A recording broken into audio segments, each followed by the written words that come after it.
Bismillahirrahmanirrahim. Assalamualaikum warahmatullahi wabarakatuh. Sebelumnya perkenalkan, nama saya Laila Hanifatul Habibah dengan nomor induk mahasiswa 2002011110172. Video ini merupakan video presentasi guna memenuhi penugasan dari mata kuliah Peradilan Tata Usaha Negara dari kelas F. Pada kesempatan kali ini saya akan mempresentasikan, menjelaskan, dan juga memaparkan materi terkait pembuktian atau sistem pembuktian oleh hakim dari Peradilan Tata Usaha Negara. Pembuktian Peradilan Tata Usaha Negara dalam suatu proses beracara di peradilan merupakan salah satu tugas hakim untuk menetapkan hubungan hukum yang sebenarnya antara pihak yang berperkara. Nah, hubungan hukum ini yang harusnya dibuktikan kebenarannya di depan sidang pengadilan. Pada prinsipnya yang harus dibuktikan adalah semua peristiwa serta hak yang dikemukakan oleh salah satu pihak yang kebenarannya dibantah oleh pihak lain. Kemudian di sini itu pihak penggugat diberikan kesempatan terlebih dahulu untuk membuktikan kebenaran dalil gugatannya. Setelah itu pihak tergugat diberikan kesempatan untuk membuktikan kebenaran dari dalil sangkalannya. Jadi pembuktian adalah suatu tata cara yang mengatur guna membuktikan suatu fakta yang menjadi dasar pertimbangan hakim dalam menjatuhkan suatu putusan. Sistem pembuktian yang dianut dalam hukum acara Peradilan Tata Usaha Negara adalah pembuktian bebas.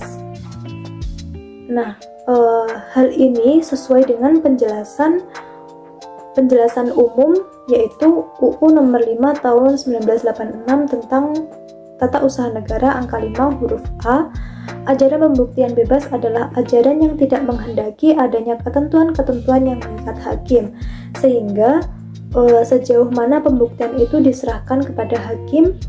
Dan terkait asas pembuktian bebas, hakim petun itu dapat menentukan yang pertama apa yang harus dibuktikan, kemudian yang kedua siapa yang harus dibebani pembuktian, yang ketiga alat bukti apa saja yang diutamakan, dan yang keempat kekuatan alat bukti yang diajukan. Nah, meskipun ada kebebasan tetapi hakim itu tidak diberi kebebasan secara sepenuhnya. Tetap ada batasan-batasan yang diatur dalam pasal 107 UU nomor 5 tahun 86 tentang petun, yang mana menjelaskan untuk sahnya pembuktian diperlukan sekurang-kurangnya 2 alat bukti berdasarkan keyakinan hakim. Sehingga asas pembuktian yang dianut di petun atau PT-UN itu adalah asas pembuktian bebas terbatas. Nah, untuk membuktikan dalil-dalil yang dikemukakan oleh para pihak yang bersengketa, itu diperlukan adanya alat bukti. Nah, alat bukti itu apa? Alat bukti itu merupakan keterangan-keterangan yang diajukan untuk terbuktinya fakta-fakta yang sebelumnya tidak jelas. Nah, alat-alat bukti yang harus diajukan selama proses sedang berjalan yaitu di persidangan.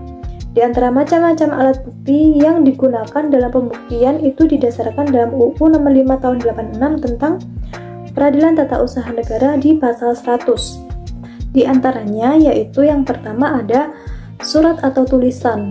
Nah, berdasarkan di Undang-Undang nomor 5 tahun 85 tentang Peradilan Tata Usaha Negara pasal 101, alat bukti surat atau tulisan itu terdiri dari 3 jenis. Yang pertama ada akta otentik. Nah, akta otentik ini merupakan surat yang dibuat oleh atau di hadapan pejabat umum yang menurut peraturan perundang-undangan berwenang untuk membuat surat ini dengan maksud yang nantinya dipergunakan sebagai alat bukti terkait peristiwa hukum yang tercantum di dalamnya. Kemudian yang kedua ada akta di bawah tangan, yaitu surat yang dibuat dan ditandatangani oleh pihak-pihak yang bersangkutan dengan maksud untuk dapat dijadikan sebagai alat bukti tentang peristiwa atau peristiwa hukum yang tercantum di dalamnya. Kemudian yang ketiga ada surat-surat lain yang bukan akta. Nah, surat-surat lain yang bukan akta ini merupakan alat bukti bebas di mana hakim tidak diharuskan menerima maupun mempercayainya. Kemudian dalam persidangan, alat bukti surat atau tulisan yang diajukan atau diminta untuk diajukan adalah surat resmi maupun tidak resmi, yaitu surat di bawah tangan. Nah, dari surat-surat tersebut nantinya akan terbukti pengeluaran keputusan yang bersangkutan telah sesuai menurut prosedur yang ditetapkan dalam peraturan perundang-undangan ataukah tidak. Kemudian akta otentik, akta di bawah tangan, dan juga surat-surat lain yang bukan akta ini memiliki kekuatan yang sempurna di dalam pembuktian di persidangan itu sendiri.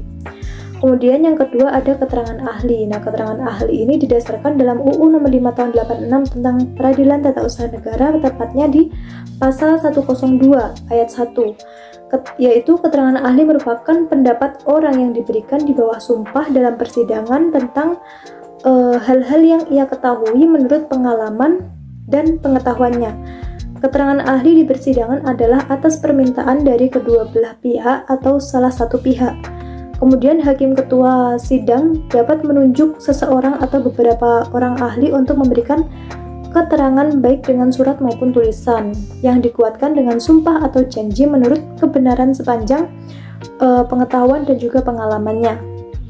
Seorang ahli dalam persidangan harus memberikan keterangan baik secara lisan maupun tulisan yang dikuatkan dengan sumpah atau janji menurut kebenaran sepanjang pengetahuannya yang sebaik-baiknya.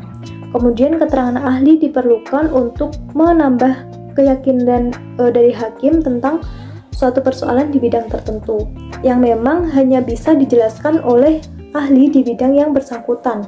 Umpamanya ahli di bidang perbankan, ahli di bidang komputer, ahli balistik, dan lain sebagainya.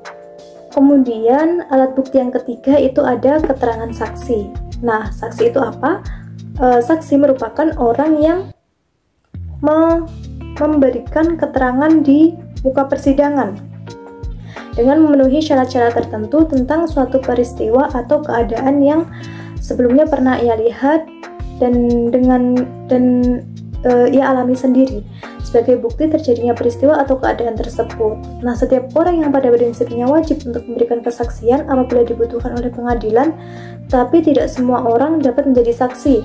Ada beberapa saksi yang dilarang atau tidak diperbolehkan untuk didengar keterangannya sebagai saksi.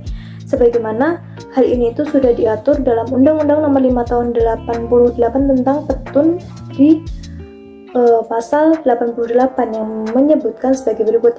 Yang pertama itu ada keluarga sedarah atau semenda menurut garis keturunan lurus ke atas atau ke bawah sampai derajat kedua dari salah satu pihak yang bersangkutan. Kemudian yang kedua ada istri atau suami dari salah satu pihak yang bersengketa walaupun mereka itu sudah bercerai. Kemudian yang ketiga ada anak yang belum berusia 17 tahun. Yang keempat orang yang punya sakit di ingatannya. Ada beberapa orang yang walaupun berhak menjadi saksi tetapi berhak pula mengundurkan diri sebagai saksi. Hal ini juga diatur di Undang-Undang Nomor 5 Tahun 86 tentang Peradilan Tata Usaha Negara, tepatnya di pasal 89. Yang pertama yaitu ada saudara laki-laki dan perempuan, ipar laki-laki dan perempuan dari salah satu pihak. Yang kedua, setiap orang yang karena martabat, pekerjaan, atau jabatannya diwajibkan merahasiakan segala sesuatu yang berhubungan dengan hal tersebut. Apabila saksi itu bisu dan tuli serta tidak dapat menulis, maka hakim ketua sidang dapat mengangkat orang yang dapat bergaul dengan saksi sebagai juru bahasa. Sebelum melaksanakan tugasnya, juru bahasa tersebut wajib untuk disumpah atau janji menurut agama dan kepercayaannya masing-masing. Nah, sedangkan kalau saksi itu bisu dan tuli tetapi bisa menulis, maka hakim sidang dapat menyuruh menuliskan dan menyampaikan tulisan kepada saksi dengan perintah agar saksi menuliskan jawabannya. Kemudian segala pertanyaan dan jawaban harus dibacakan oleh hakim ketua sidang. Sedangkan apabila yang dipanggil sebagai saksi adalah pejabat dari TUN, maka pejabat tersebut tidak boleh mewakilkan kepada orang lain atau pihak lain. Jadi dia itu wajib datang sendiri ke persidangan. Nah, keterangan saksi itu dapat didengar tanpa hadirnya pihak yang bersengketa apabila yang bersengketa sudah dipanggil secara patut, tetapi di situ itu ia tidak bisa datang tanpa alasan yang jelas. Nah, kekuatan yang terbesar yang diberikan pada keterangan saksi adalah keterangan yang diberikan di persidangan dan juga keterangan di bawah sumpah. Dalam keadaan itu, terhadap saksi dapat diajukan pertanyaan-pertanyaan oleh semua pihak. Sudah tentu seseorang yang menjadi saksi itu wajib berhati-hati dan jujur pada waktu memberikan keterangan maupun pembuktiannya. Kemudian yang keempat itu ada pengakuan para pihak. Nah, pengakuan para pihak itu didasarkan di UU nomor 5 tahun 86 tentang Petun pasal 105 menyebutkan bahwasannya pengakuan adalah keterangan sepihak dari salah satu pihak dalam suatu perkara di mana ia mengakui apa yang disampaikan oleh pihak lawan atau sebagian dari apa yang disampaikan oleh pihak lawan. Nah, kemudian pengakuan para pihak itu tidak dapat ditarik kembali kecuali berdasarkan alasan yang kuat dan di situ itu dapat diterima oleh hakim.